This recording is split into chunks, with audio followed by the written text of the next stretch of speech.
Hi, Deepika. You are on mute. Good afternoon, sir. Good afternoon. I think everybody has joined. Yes, I just want to check if Richa. Okay, she's also. She has joined. Yeah. Okay. So, yeah, so I think we can start. Let's start today, sir. Yeah. Just another minute. I think 30 seconds, and we'll start. Deepika, good afternoon. Ruchika, sorry. Ruchika, good afternoon. Yeah. That's Richa. Yeah, Richa, good afternoon. Good afternoon. Richa, Mr. Jalan is our managing director. Pleasure to meet you, Mr. Jalan. Yeah, me too, Richa.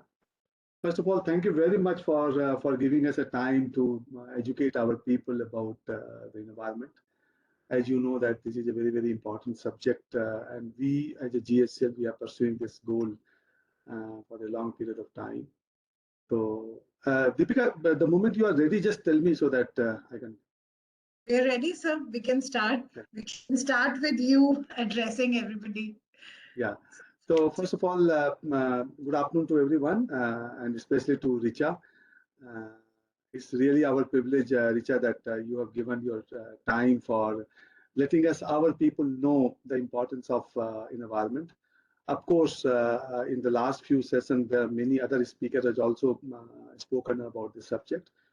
And we as a GSL, Richa, we are pursuing this goal of environment sustainability is one of our main objective. And a lot of work we have done on this direction. But this kind of a session definitely helps the people to get the thought, because ultimately the most important thing, unless the people gets aligned with the objective of an organization, and where the environment is one of the objective, so their readiness to accept that is very, very important. And this kind of a session will definitely make our people also to align with that objective. Like I said, we have gone for the IR reporting. We have taken a target for 2030, that what we want to achieve, what are the goals on the environment, sustainability. So, but this kind of a session, as I said, this kind of a session will definitely make our people richer in experience, and the people like you, when you people speak, definitely that makes a lot of difference to the people. Thank you very much again, and look forward this session in the next 1 hour will really help our people to get more knowledge and education about this. Like I said, environment is something which we believe, and I say my thought process is not a luxury. It's not a choice. I would not call it a choice. It is a must, and it is must for the sustaining the business for the perpetuity. Because I personally believe that there are many companies, Richa, that many company has been vanished because of they have not taken this subject seriously. And the way the world is moving, like I'll just give an example of the business which we are in, and soda as in Europe, as you know, that Europe there is a carbon cost of around €100, 100 pound, you can say that, 100 pound. So you imagine that your cost competitiveness will get vanished if you don't work on the environment. And similarly, we have gone for a carbon credit cost, carbon cost into our business. Any project when we are deciding, we are putting the carbon cost to that. The new greenfield project which we are coming with around 3,500 crores. They're one of the basic objective, Richa, of ours is how do we make because you have worked in the Tata Chemical, you know the chemical business very well. One of the objective of our business is because the power and the steam requirement is a huge, and so we are looking at a possibility that how do we make that power and steam more eco-friendly. Similarly, for even yesterday only we were talking about even the existing plant also. Can we go for a 100% solar-based power plant and generate the steam which is required for this by a low-pressure boiler, and where the means your total requirement of the fossil fuel will be much lower. So keeping that into mind, so a lot of work, a lot of thoughts are coming into our mind. because we are very sincere, or I would say conscious about the impact this can make on our business going forward, maybe 10 years down the line. And this kind of a subject you cannot handle in 1 year. So from that perspective, we are. But like I said, your knowledge will definitely help us to improve upon further on this. I'm sorry, Richa, I have to I will not be able to attend this call because I have to travel. But thank you very much again, and wish you all the best to all the participants in this from my team, and take the maximum benefit of the experience of Richa and whatever the doubt you have, you can always speak to her. She will be authority on this. So with these words, thank you very much, Richa, again. Well, thank you for that, Jalan. And you've touched upon some very, very interesting themes, which one is going to be kind of covering during the course of the next hour or so. But the most important point which you called out is the fact that everybody needs to be aligned to this. This is a way of doing business. It is not something which sits outside of business. Sustainability and business go hand in hand. They're two sides of the same coin. The only thing I would say is that it's not just the environment which is important in the ESG. Environment gets a disproportionate amount of focus, but S and G are equally important in the whole scheme of things. So Deepika, is there anything which we need to do before we get into the session? Yeah. I think we're already in the session, very much into the session. So I think we'll just continue. Sure. Richa, Let me just get my screen up and let me know once you can see it. Yeah, So thank you, take sir. your leave, Richa and Deepika. Thank you very much. Thank you. We'll connect later. Thank you. It'll be good to connect. Okay. Bye. Thank you, Richa.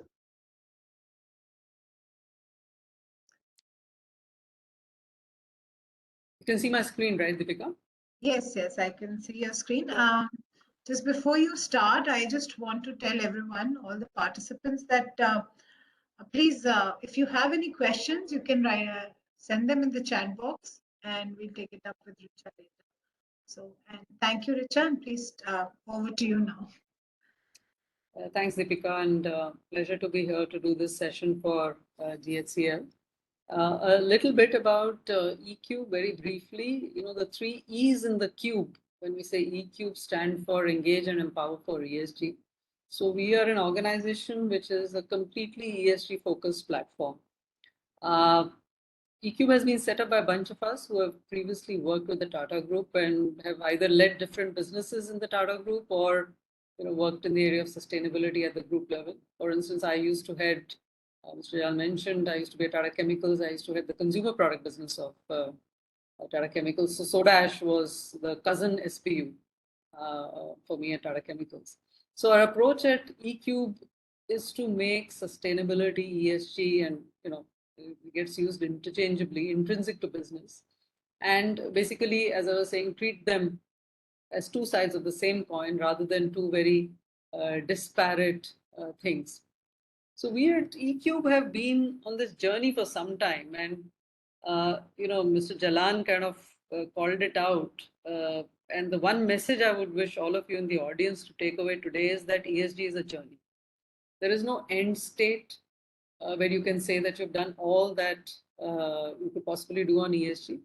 In that sense, for many of you who are involved in the operations, it's how the quality movement was 2 decades ago, where people understood that they had to focus on quality improvement, but it was a continuous improvement. It was a continuous learning journey. It was a continuous improvement journey. And so it is with ESG. So in today's session, I'll cover 3-4 areas with respect to ESG. One, I think it's important to step back, and while the organization has been doing many things, and I may not be aware and privy of to all of them, but it's important to step back and assess how ESG is going to be relevant for Indian businesses overall, and what are the underlying dynamics, what's happening in this space, which is going to impact organization. Two, what could be some important aspects for a company like yours, and what exactly does an ESG strategy entail? And three, always good to learn from others. What are some of the best companies in India doing to improve their ESG performance? So one of the reasons ESG is much in the news these days is really because it's been brought on by something you could call a sense of crisis all around us. Not least of this is the pandemic, which we have now lived through for 2 years. And the fact that in the pandemic, nature has shown that it was in a sense revolting against human intervention. And the environment is now shown to be so important for our development and our evolution. And this has also shown the light on the current sorry state of the environment in India. When we think about air pollution, it's a major issue across the Indian subcontinent. 20 of the 30 most polluted cities in the world are in our country, unfortunately. Many of you are based out of the NCR, and the issues that impact air quality in the NCR are well understood. Every year in winter, we have the problem of crop stubble burning, for instance. So there are major challenges on the air pollution side. If you look at land degradation, according to the Ministry of Environment and Environment Statistics, almost a quarter of India's land is either degraded or almost desertified. If you think about water availability, Niti Aayog has come out with data which suggests that the top 20 Indian cities are already running out of groundwater. That's an alarming scenario. And the list goes on. When you come to the S factor, the social in ESG, think about gender equality. India has one of the poorest female labor participation rates. Typically, it's been trending at about 20% in India year on year. And according to World Bank statistics, this compares very poorly with 48%, which is the global average. So there's a long way for India to go in empowering women and including them in the workforce. Similarly, with inclusion of members of the SC, ST, for instance. And turning to governance, the G in ESG, scarcely a day goes by when the front pages of the business papers and national dailies are not bearing some new adverse headlines about a company that had gone bust or a famous brand which has flamed out. Again, Mr. Jan was kind of alluding to this in his opening remarks. And if you think of some of the best Indian brands in the past in telecommunications, civil aviation, they paid a price for poor governance. And unfortunately, many of these have been a function not just of poor leadership, but also of ethical misconduct. So most reasonable people would accept that on the ESG front, broadly in India, you're seeing something of a crisis at this point in time. And because of this crisis, different stakeholders are responding in different ways.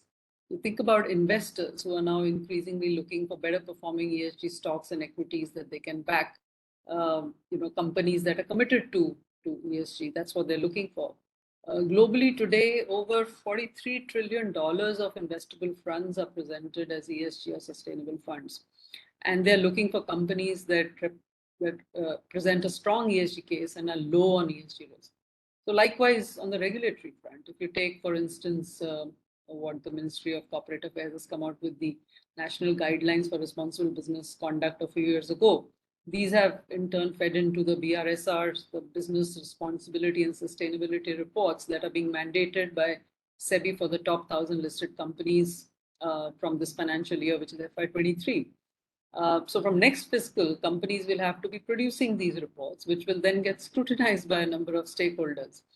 Likewise, there are guidances on stewardship codes that regulate the largest institutional investors in India. When you think about insurance companies, mutual funds, pension funds, they're all governed by stewardship codes, which have strong ESG principles embedded in them and issued by the respective regulators. Consumers are another stakeholder group that are now increasingly opening up their wallets for companies that are demonstrating a commitment to better ESG. This is the reason why a consumer product company like Hindustan Unilever is now committing that all its products will carry labels which indicate the kind of carbon footprint that is being incurred in reaching those products into the hands of customers.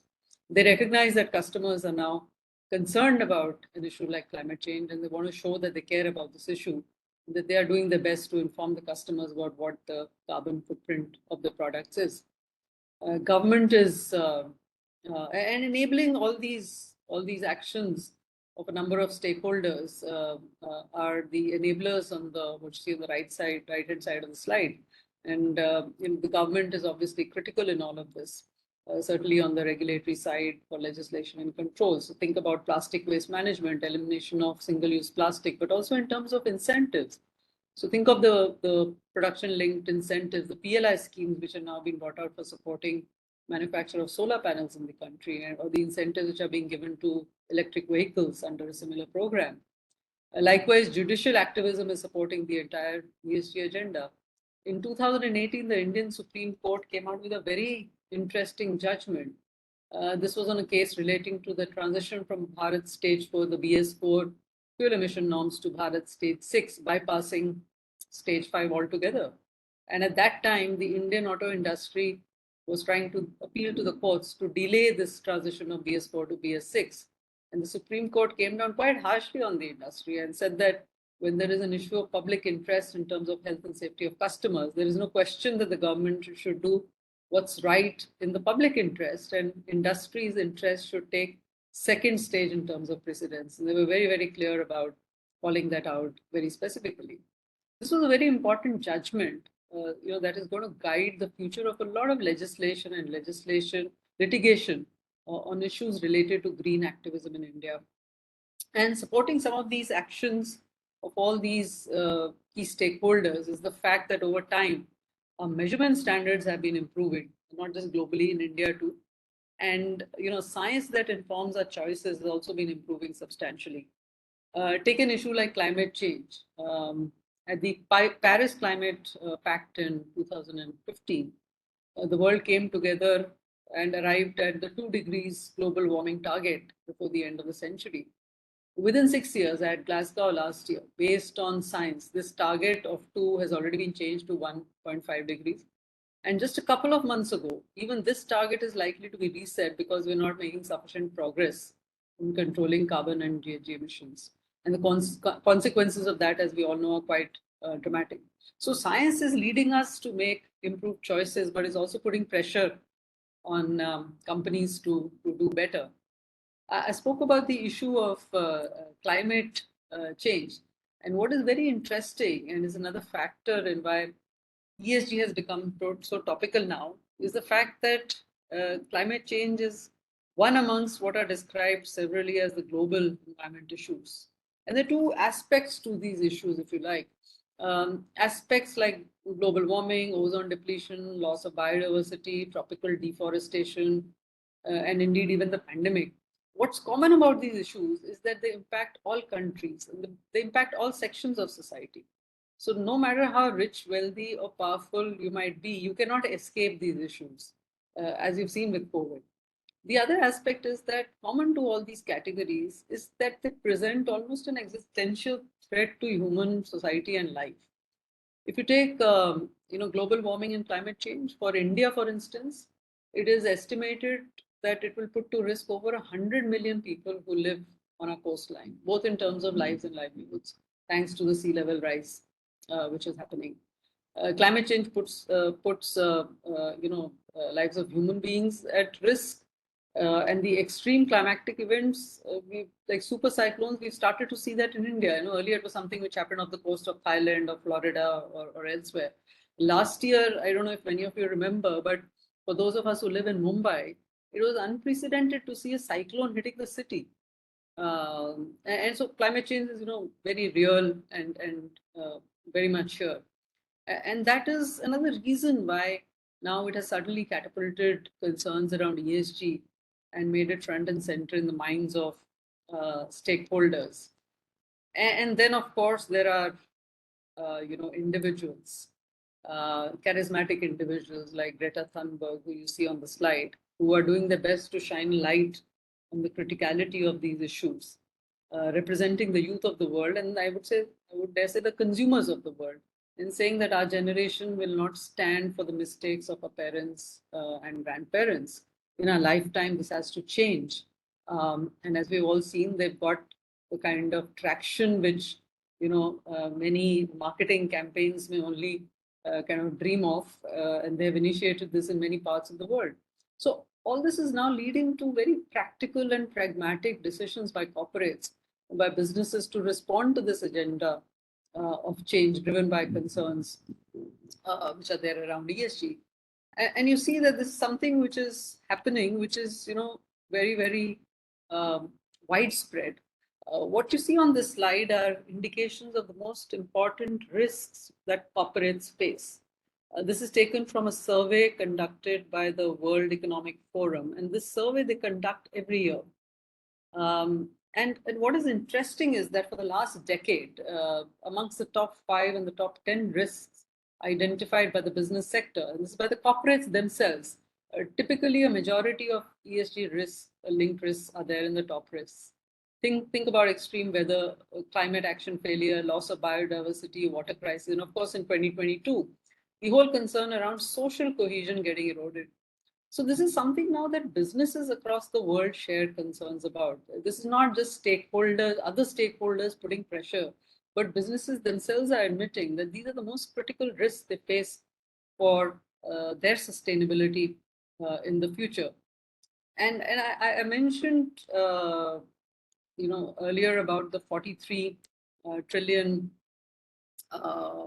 dollars of sustainable / ESG funds in the world.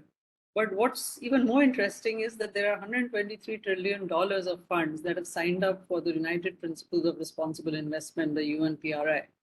And this requires that these funds, these asset managers and asset owners, they commit to ESG principles in the way they plan their investments and the kind of oversight they exercise of the companies they're backing. And therefore, there's even more pressure on businesses and corporates to do the right thing, because investors increasingly are voting, with their wallets in favor of companies that take ESG seriously.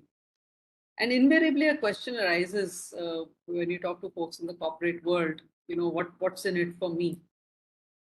This is a typical question, I get, and all of us at Uk get, or people in the space, I think, generally get asked a lot of the time, that all this is very well, there's a lot of pressure coming, but in India, does it really make a difference?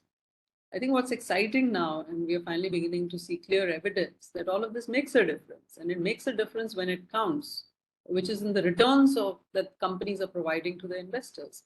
What you see in this slide is the performance of the Msci ESG Leaders Index.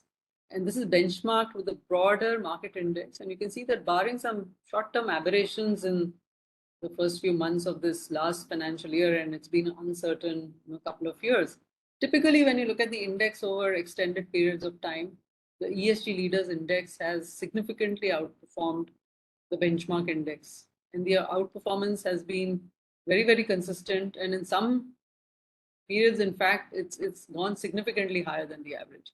You see this in the outperformance after 3 years, 5 years, 10 years, and indeed over the 15 years when the index was first drawn up. This is something which has been replicated across markets. So this is not just peculiar to India. This has been seen in North America. It's been seen in emerging markets. So in other words, what investors are seeing, both retail investors and institutional investors, is the fact that backing better ESG performing stocks, your risks get reduced on one hand, and typically these are also the companies which are better placed to explore opportunities in the future to do better. So the returns therefore are commensurate with the risk profile for these companies.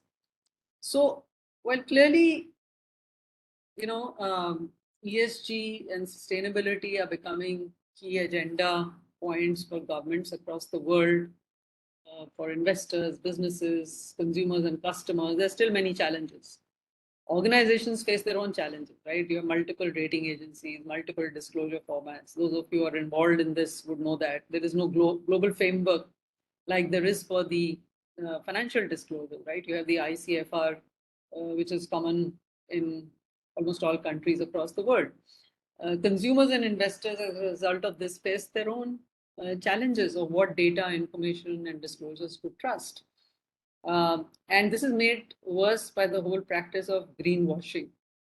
Now, what is greenwashing? Greenwashing can be selective disclosures not sharing all the relevant information, or it could mean giving a positive spin on the company's corporate social actions and calling them ESG, or using marketing and PR tactics to over-amplify ESG efforts more than what they are in reality, for a favorable impact on stakeholders like consumers and investors. And this is becoming quite prevalent. And let me share some data on this with you and some examples.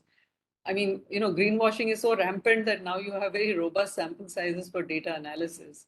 So the first thing which you see there is the CMA, the Competition and Markets Authority in the UK, did this analysis of 500 odd websites across the world, and they found a very liberal use of terms like eco, sustainable, or reference to natural products without really adequate explanation or evidence of the claims. You had a lot of people hiding or omitting certain information, such as products' pollution levels, to appear more eco-friendly.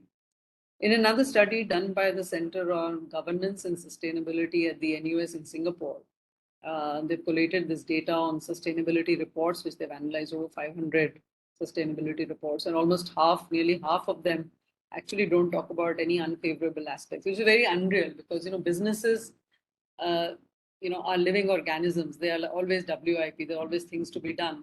And one of the key tenets of ESG and sustainability is transparency. And this just goes towards towards pointing as another pointer on the prevalence of greenwashing. So India is not far behind in the analysis of 250 odd green print ads. 2/3 had somewhat vague and superficial kind of claims. But I think the award goes to this example on the right-hand side, which is a Korean brand, which was actually a plastic bottle masquerading as a paper bottle. So this was an extreme example of greenwashing of the worst kind, possibly. When it comes to we look at greenwashing in the chemicals industry, the broader chemicals industry, and the information I'm sharing here is global. Data in the Indian context is not that easily available. You see the sins of more omission rather than commission. Some of you may have heard of this organization called ChemScore, which ranks the world's 50 largest chemical companies, I think annually, based on environmental impact and treatment of hazardous chemicals, which are an outcome of these companies' operations. And the findings in 2021 report, call out the current status of these are the largest companies in the world, which is that while in the marketing of the products, the focus is green, it is not matched by disclosure on aspects like hazardous chemicals. Interestingly, BASF was called out specifically because it had a 30-page safety in production report, and they did not mention the hazardous chemicals at all. And as one goes down the line in terms of size of organizations, some of these issues may become even more glaring. But I think the point to really ponder over is that with the intense scrutiny which all stakeholders are subjecting companies to, companies will have to show evidence of plans to phase out hazardous chemicals in the future wherever it is relevant. Certainly more than the 4 out of the 50 in this ChemScore study. And it is a matter of time before such analysis also start to happen of companies in India across sectors, not just for the chemicals sector. So what is the downside of this? Reports like of this kind, which are on greenwashing, along with, of course, any loss of reputation which happens due to governance issues. There is a real impact, which is, I would say, serious and considerable on business and investor sentiment. This is the case of DWS here, which is Deutsche Bank's asset management unit. And this is one of many such examples which are there, but this is one where the data so overwhelmingly shows that the impact of greenwashing had on investor sentiment. So, a couple of years ago, there were greenwashing claims by a whistleblower, which ultimately led to regulatory probes in both the US and Germany.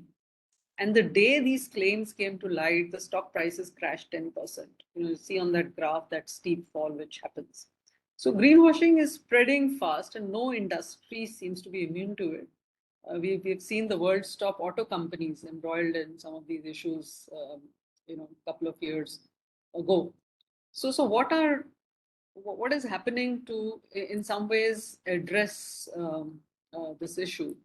There is with the greenwashing spreading as quickly as possibly COVID in the second phase, regulations and safeguards are beginning to kick in. And these have been in the making for some time. And these are some of the global regulations, not specific to any sector, which are either in play or they've already been legislated. The most interesting of this is the UK Green Taxonomy, which is a regulation which is going to kick in this year or by 2023. And what it does, it is outlines that for any activity to be sustainable or green, it needs to follow at least one of the 6 environmental objectives which have been laid out by the taxonomy. And for about 60 plus odd activities, the taxonomy specifies that for a green qualification, what is the quantification required for some of these? So if you're an energy producer and you want to claim green energy, you have to demonstrate that the emissions are less than 100 grams of CO2 per kilowatt hour. Otherwise, you cannot claim to be green. Right now, greenwashing is also happening because there's no legislation around it. So the EU taxonomy is kind of putting very, very hard numbers and data for people to be able to claim this. Netherlands has already gone a step ahead and mandated that businesses will be fined 1% of the turnover for misleading claims. Of course, there's an upper limit of 900,000 euros, which is also still pretty considerable. And Singapore, and all of us know that once regulations are there in Singapore, they are enforced. Consumers can sue merchants for damages under the Misrepresentation Act. And France, again, is a very interesting case where the funds were using ESG labels by excluding stocks which are already in some ways banned under French law. So the watchdog AMF came down very hard and made them drop the ESG labels. So we are seeing legislation evolving across the globe, especially in Europe, where ESG and sustainability have taken root over a fairly long period of time, certainly a decade or so ahead of countries like India. Now, when it comes to India and legislation in India, there are, of course, there's a sense that I'm getting a lot of feedback suddenly. I think possibly someone is unmuted. I think IT, can you please mute everybody else? Thank you. So in India, legislation is now in a sense reaching the point of inflection, and it has been in the making for some time, like it's happened in many countries. But now with the BRSR being mandated, which I mentioned earlier, and many other plans on the anvil, as far as legislation is concerned, this is going to continue to acquire greater importance with time. So these are a few key developments at present. One is, of course, the whole ESG rating providers landscape. Currently, it's a bit of a free-for-all.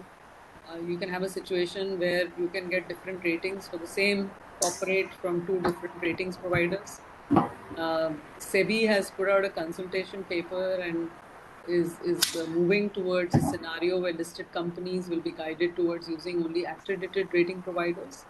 And among the other things that SEBI is pushing for, they are wanting the rating providers to disclose the methodology, not mislabel, carbon risk ratings as ESG ratings, and things around that. So essentially tightening the whole legislation around ESG rating providers. I think the second aspect is there's going to be a lot more of sector-specific disclosures coming in. So there's a move, and there are various, these technical subcommittees in the Ministry of Finance, which are working on what these sector-specific disclosures could be, which means that it's not just about general reporting, but reporting on issues that are material for the sector and the company overall in terms of tighter reporting. Interoperability is a good addition, which is going to come in very soon. Most companies are veering towards, one mandated format, let's say like the BRSR, and a few voluntary formats like CDP and others. So despite there being multiple formats, what interoperability of data does is that it reduces the reporting burden by allowing cross-references of data to happen, even if you are, looking at GRI and CDP and a few others. Another legislation, which is WIP, is integrating climate risk into risk assessment, in fact, into the business model itself. And not just for companies to say that they are doing it, for companies to provide evidence, else the cost of capital will increase. And lastly, and this is something which is going to take some time to happen, but audits are going to come into force maybe 2-3 years down the road. SEBI is currently in the stage of capacity building.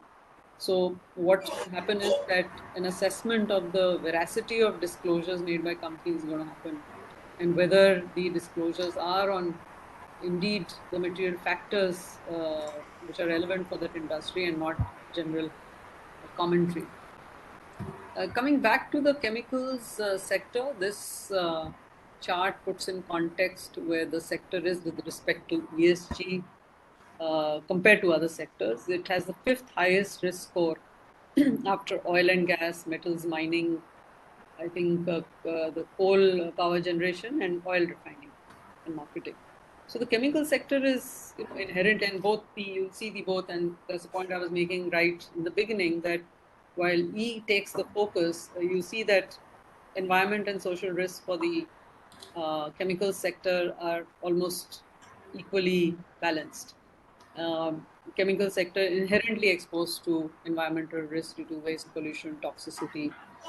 Risks on the social dimension remain high, also because of the greater exposure which is going to be there to changes in consumer behavior and customer behavior towards chemicals and plastics. So what are the factors which are important for the chemical sector which will help drive sustainability?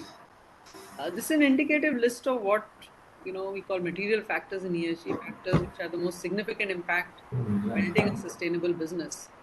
Many of these would be familiar to you, but beyond the broad factors, which should ideally be no more than 5 or 6, it is really how you measure the KPIs under these, how you impact and track the specific KPIs under each of these material factors, which will determine the success of your ESG agenda and program.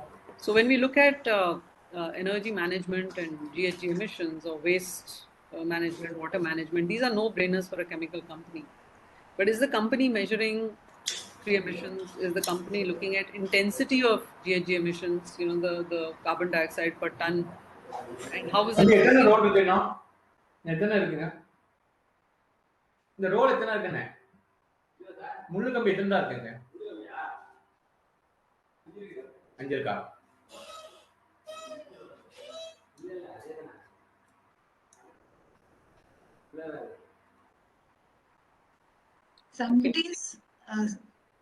Somebody is on unmute, please. Can everybody else mute yourselves?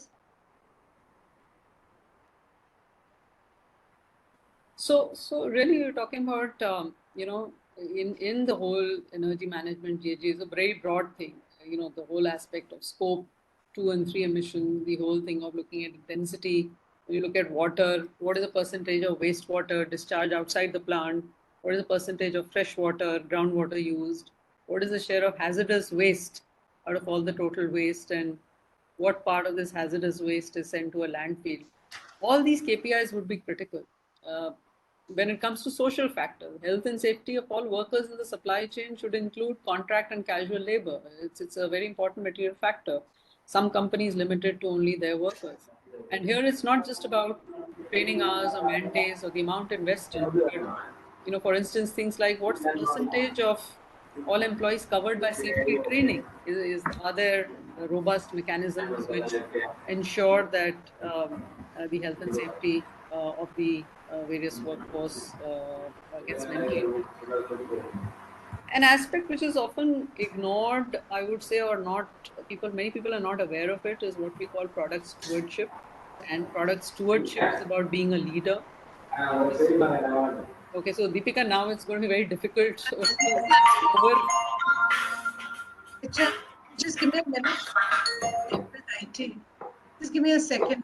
I think there is someone, I cannot see, but there is someone on unmute and Yeah, and It's I not also can't see the person, so please give me a minute. I'm really Sure. extremely sorry for this. Just give me a minute.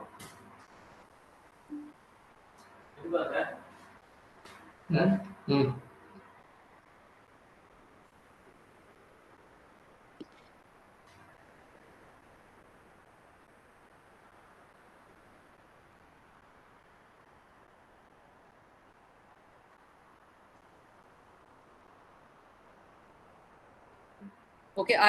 I'm hearing silence now, so I'll just carry on. Okay. Yes, please, and I'm sorry for this disturbance. No worries. It happens sometimes. So, what I was talking about was product stewardship. It's not an area which there's a lot of thought often given on when we talk about ESG. But product stewardship is about being a leader. What is the work you're doing now on exploring new environment-friendly materials, let's say, for a better future, or digital technologies that help eliminate waste? Product stewardship, one of the key KPIs is the percentage of R&D spends on green solutions. And the amount of investments which are made in R&D while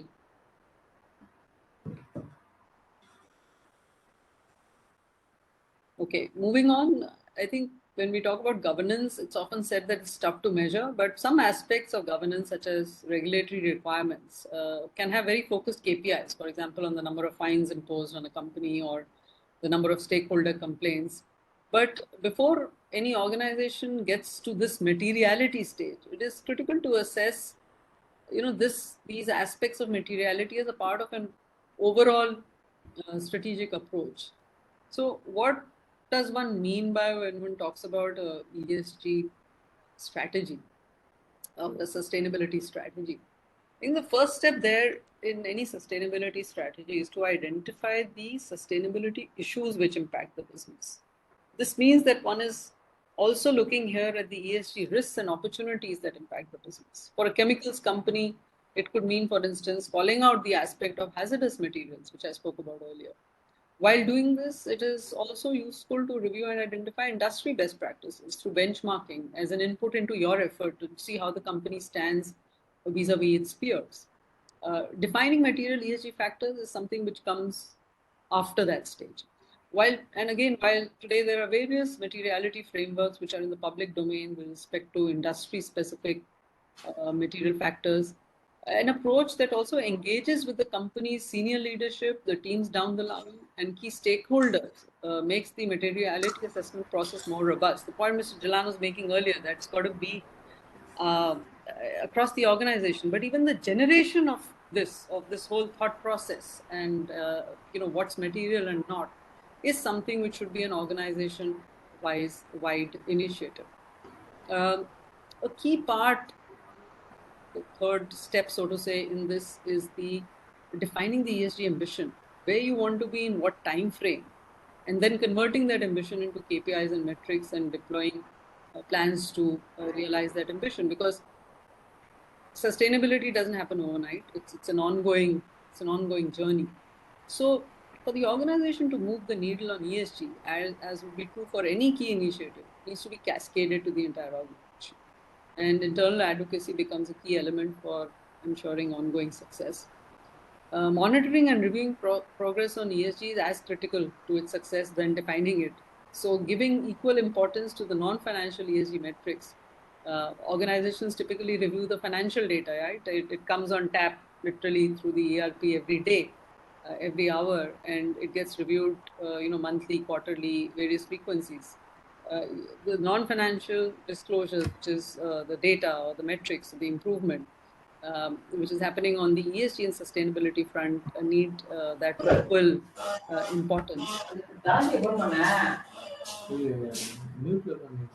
Lastly, moving towards the last few thoughts, what I would like to round off this session with is run through the kind of initiatives that some of the most forward-looking companies in India are taking to address the ESG challenge, but frankly also the ESG opportunity. So this is in no particular order of priority. So one, these companies are typically accepting the fact that ESG is a major driver of both investor interest and broader stakeholder expectations. Therefore, they are accepting the new reality, and that's always a good place to start. And the best example in India, perhaps, is the fact that an oil and gas major like Reliance Industry, India's largest private sector company, has in fact now announced 2035 as the net carbon neutrality date. It's now becoming a major player in renewables in the country and also focusing on new product areas like green hydrogen. I mean, that's really what we mean when we say product stewardship. These typical companies are typically also creating. Just a minute. I'm sorry. not sure whether the others can hear me over this. Yeah, I know. I mean, whoever is on unmute, please mute yourself. I think obviously the person is not aware, so you'll have to call the person out. I know. I can't even see the person here.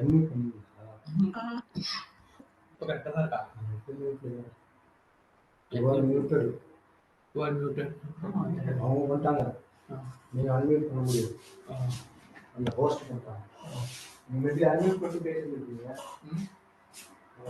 பேசலாம் இல்லை என்னன்னு கேட்டேன் தம்பி வரலாம்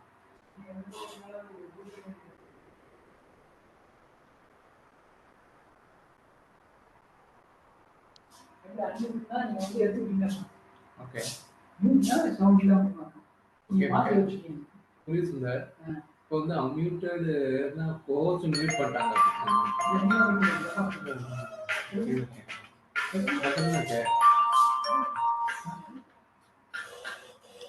sir மியூட்ல தானே sir இருக்கு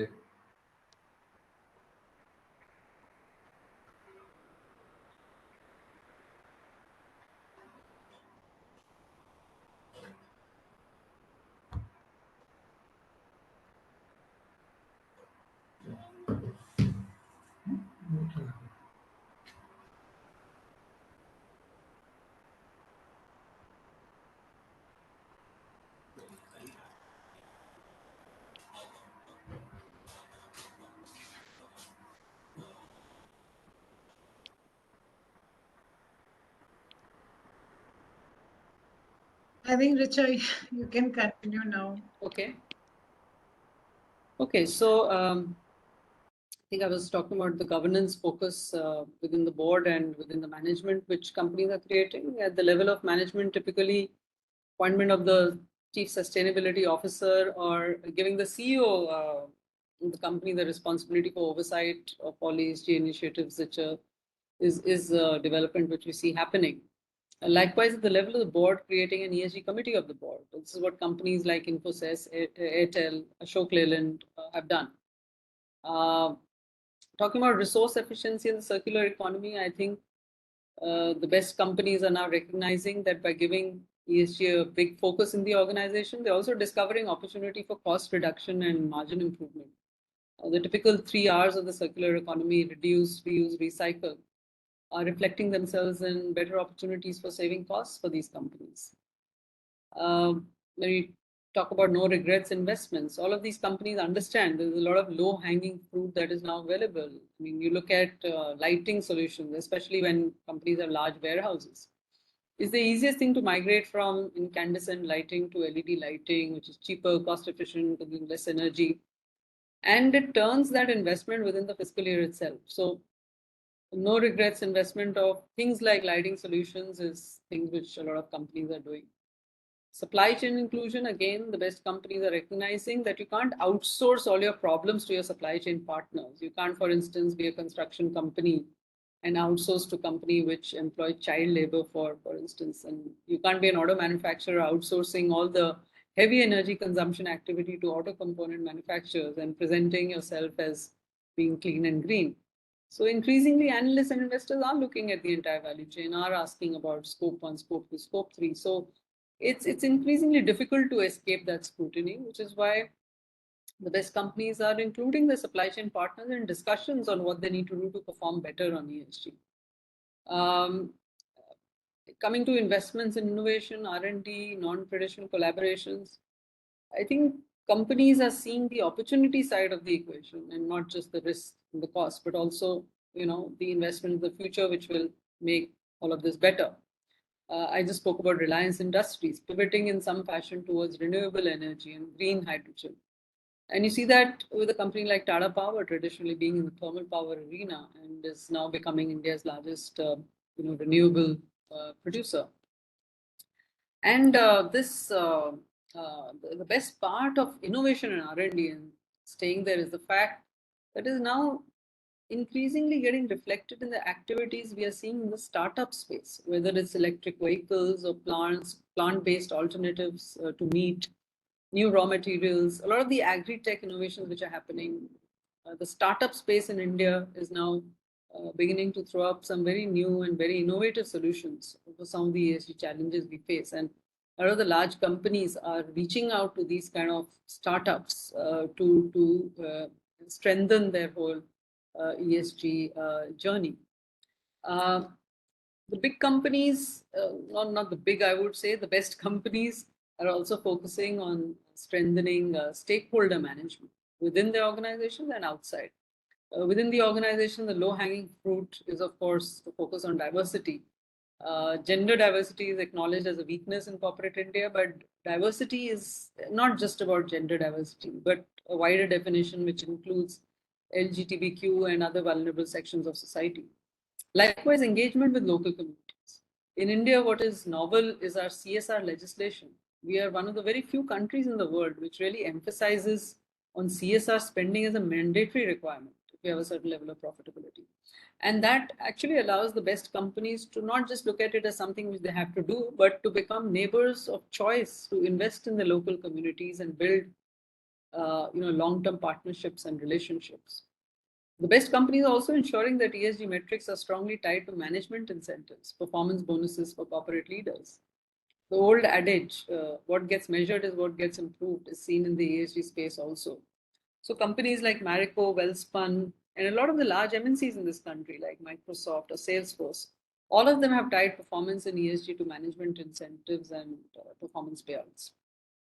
Measurement and transparent disclosures and engagement, that whole bucket, these are great ways to show the market, to show the public, show your consumers, your retail audiences, institutional investors that you care about this agenda and that you're doing something to baseline your performance and then consistently improve all that. And finally, the best companies understand that while they may be ahead of the curve in their understanding of these issues, there's also need to constantly engage with the regulators, with the government. And when all these conversations and dialogue happen early in the game, it ensures that they are really rooting to support. So these are a sample of the kind of steps companies are taking to ensure that they retain their ESG edge and translate that into greater affection, if you say, for the stakeholders and the customers and better performance. And that's the reason, if you recall that slide when I'd shown earlier, that Msci ESG leaders performance slide, the outperformance by ESG leaders, that really explains why this outperformance takes place. So these are some of the steps that most forward-looking companies have taken in India. And one of the first things any company can do is start demonstrating that you take this agenda seriously. ESG is certainly here to stay. It is going to drive a lot of corporate transformation. It's like digital and quality of 15 years ago. And this transformation is going to happen within this decade in a country, and as it already has in many other parts of the world.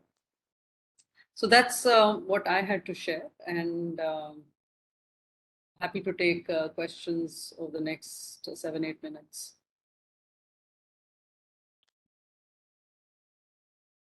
Thank you, Richa. And so there's a question from Sridhar. Mm-hmm. He says that mostly all other industries sectors emphasize on ESG, and on the other hand, IT is more focused on society and social needs. So basically what he's saying is, IT sector is more focused on society and social needs rather than the other two aspects, like, of environment and governance. So this is the common misconception which exists, because when we look at IT companies, you think that E is not important for them, but the digitization of the country and the world means that every piece of information which you store, there's a piece of energy behind it.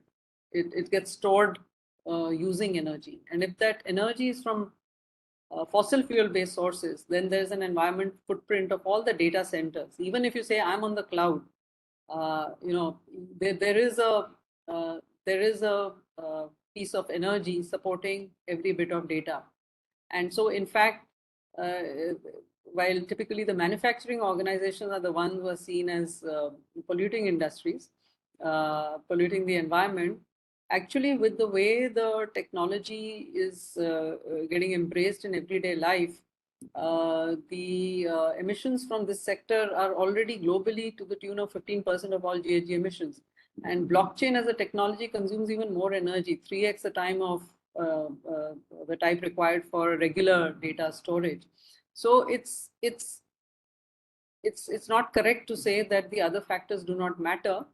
But I think it's important for each industry to suss out these aspects. On the face of it, for example, it seems that even for a chemicals industry, while I spoke about diversity, that is not the most critical thing for, let's say, the chemical sector. The most critical thing is the health and safety of the entire supply chain. So I think, as in all things ESG, there's always something more than what meets the eye. And even industries which you think will not have a environment footprint do, and then so on. So that's what I'll share as a reaction to your comment and question. I hope, Sridhar, your question is answered. So now Nikul has a question. According to you, which is the most feasible and cost-effective technique for decarbonization?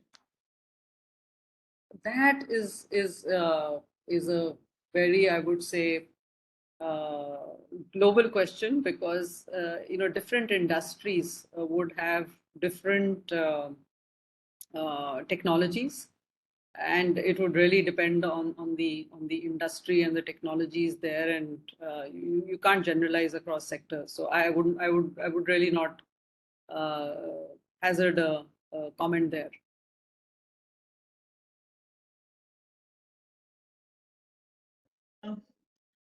Next question is from Neeraj Bhavsar.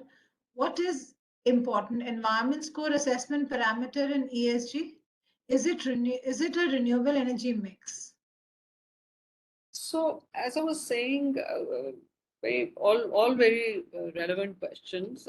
As I was saying earlier, once you have your material factors, and material factors are the things which impact your industry the most. And if you are using, in the opening remarks, which Jalan was mentioning, that it's all fossil fuel based. Yes, key KPI should be percentage of energy from renewable sources. And if that overnight, it's not possible to make it 100%. But as long as you are every year, you have a kind of a plan on when you want to be 90% or 100% renewable, and every year you are moving towards that plan, that would be a good KPI to have for sure, for any industry which is using energy which is fossil fuel based.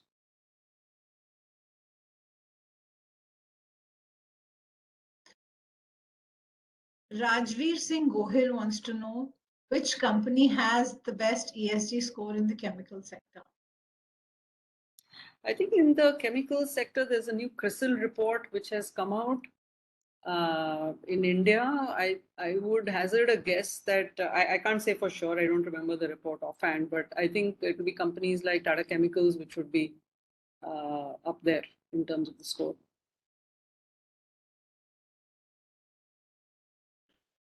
I have a question. So yes, Richa. My question is, we've been, for the past 1 week, we've been hearing so much about ESG. Sometimes I feel ESG compliance in India seems like such a humongous task. It's something, honestly, I don't know where do you think we should actually begin, which is the most low-hanging fruit for us? We are such a huge country, and I'm sure we have a lot of impact on the, carbon footprint of the world. And where do you think we should begin? So, I think the compliance seems very onerous, and that's not just you, Deepika, or your organization, but most organizations think it's onerous is because till now, non-financial metrics, which are what ESG metrics really are, have kind of bypassed, or rather the digital revolution has bypassed this set of data. So you look at any organization, I'm sure your organization has a very strong ERP system. You can't be working at the scale you are without a very strong ERP system, and there will be a, you'll have the TMSs, the transport management, the warehouse management, you'll have all these modules, you'll have everything digitized. And the front end, there'll be a customer facing module, which will be digitized. But the sustainability data doesn't sit in anywhere. It's all very manual right now. And therefore you feel the pain of the compliances. It's not really more than what it is for the financial data. It's just that there are systems which are in place, digital systems which support that and reduce the manual effort. Whereas in the case of ESG and sustainability, that's not happened. I think where you need to start, the other part tucked away in your question, what I was talking about, materiality. You cannot have more than 5 material factors. So others are good to do, but they are not critical to your operation. So like I was saying, now it may sound very counterintuitive to say that diversity is not the most critical thing for a chemicals company. The health and safety of the entire supply chain, that includes contract and casual labor, because that your operations cannot happen without that. Anything what is material is that if something were to get impacted in that area, your operations would stop tomorrow. So when you start kind of cutting it like that, you should not have more than 5 material factors and should not be more than 20 KPIs. I think the other thing is that you have to make a start somewhere, right? But it's about acknowledging, what those factors are. So if hazardous waste management and hazardous material management is a critical thing for chemicals, which it is, you have to manage that. You have to look at renewable sources of energy. You have to look at your scope 2 and scope 3 emissions, whether the carbon intensity is coming down. So once you kind of do a structured exercise, it's good to start somewhere, but at some point in time, if you do a structured exercise, you step back and you assess what you're doing and say that I'm doing 10 things. 5 of these still fit into a strategy, and the other 5 need to be replaced by something else, which is more important and material. And I think that's possibly a good place to start, to then say that these are the things I should focus on. And then the entire organization needs to be aligned to that, because it should be sitting on everyone's goal sheets. All functions should be having it on their goal sheets, and only when it's in the goal sheets will things happen.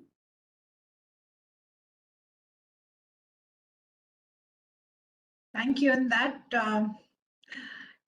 brings me to a very interesting conversation which we had earlier, for this,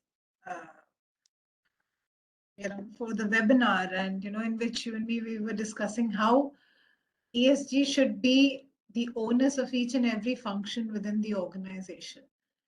And I think that's something which is a takeaway for us, from this, from this series of webinars and, all the discussions that we've had. But I would also say that it starts at the top.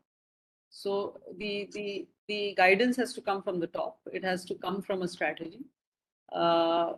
Because people need to understand. Most of the times in most organizations, and we also work with a fair number of organizations, what we always hear is that the organization started doing things on sustainability. There's a lot of talk on sustainability, but we don't know what to do on sustainability. And that we don't know what to do cannot happen by just everyone saying that I want to do something. It's got to come from the top in the form of a well thought through ESG strategy, and then you need to get everyone aligned around that, and kind of vested in that.